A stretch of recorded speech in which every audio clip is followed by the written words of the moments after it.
بسم اللہ الرحمن الرحیم۔ جب بھی اللہ کی زمین پر کوئی ظلم کرتا ہے، تکبر کرتا ہے، تو اللہ تعالیٰ اسے عبرت کا نشان بنا دیتے ہیں۔ تو ویسے ہی حضرت موسیٰ علیہ السلام کے زمانے میں قوم کبوت کے مالک جو مصر کا بادشاہ بنا، جس کا نام ولید بن مصعب بن ریام تھا، جس کو پوری دنیا فرعون کے نام سے یاد کرتی ہے، وہ انسانوں پر ظلم کرتا تھا، اور جو لوگ غریب تھے ان پر ظلم کرتا تھا، ان کا حق کھا جاتا تھا، ان سے زیادہ مزدوریاں کرواتا اور کم اجرت دیتا، اور جو لوگ اس کا کہنا نہ مانتے ان کو قتل کر دیتا۔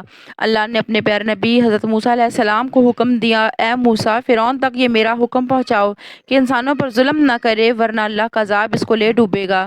موسیٰ علیہ السلام نے اللہ کا پیغام فرعون کو تک پہنچایا تو وہ مذاق اڑانے لگے اور ہنسنے لگے اور کہنے لگے کہ یہاں کا خدا میں ہوں اور میں کسی کے حکم کو نہیں مانتا۔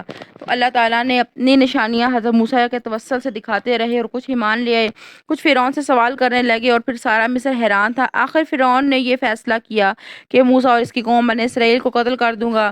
تو اللہ تعالیٰ نے حضرت موسیٰ علیہ السلام کو پیغام پہنچایا کہ اے موسیٰ، تم رات کو اپنی قوم کو لے کر نکل جاؤ۔ تم بنی اسرائیل قوم کو لے کر جانے لگے تو اس بات کا علم جب فرعون کو ہوا تو غصے سے دل ملا اٹھا اور کہا کہ کچھ بھی ہو جائے میں موسیٰ اور اس کی قوم کو قتل کر کے رہوں۔ سپاہیوں کے ساتھ موسیٰ اور اس قوم کو ڈھونڈنے لگا۔ آخر کار بنی اسرائیل دریائے نیل تک جا پہنچے تو پیچھے فرعون بھی جا پہنچا۔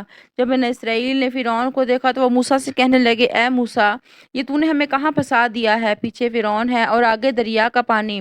اللہ کے نبی حضرت موسیٰ علیہ السلام فرمانے لگے، اے لوگو، گھبراؤ نہیں، ایسا ہو ہی نہیں سکتا کہ لشکر فرعون ہمیں لگے۔ اے موسیٰ، ہم آگے جائیں گے۔ دیر میں آواز غیب آئی اور حکم ہوا، اے موسیٰ، اپنے عصا کو دریا میں دے مارو۔ تو جیسے ہی موسیٰ نے اپنا عصا دریا میں دے مارا تو آدھا پانی ایک طرف اور آدھا ایک طرف۔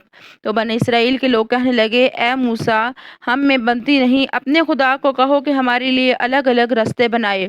اللہ کے نبی حضرت موسیٰ علیہ السلام نے دریا میں 12 جگہ رستے بنائے اور وہ سب وہاں سے جانے لگے۔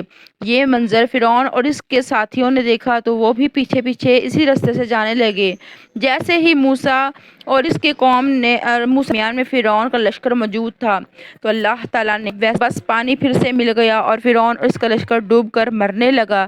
یہ پورا منظر اسرائیل اپنی آنکھوں سے دیکھ رہا تھا اور خدا کا شکر ادا کر رہا تھا۔ اتنے میں فرعون چیخ اٹھا اور کہنے لگا کہ میں بھی موسیٰ اور ہارون کا خدا، میں بھی تسلیم کرتا ہوں کہ موسیٰ کا اللہ بڑا قدرت والا ہے۔ تو اتنے میں غیب سے آواز آتی ہے کہ توبہ کرتا ہے، اب تو ایمان لاتا ہے جب تو دوزخ کی دہلیز پر کھڑا ہے۔ اب تیری لاش کو عبرت کا نشان بنائیں گے دنیا والوں کے لیے، تاکہ ان کو پتہ لگے کہ ظلم کرنے والوں کا کیا انجام ہوتا ہے۔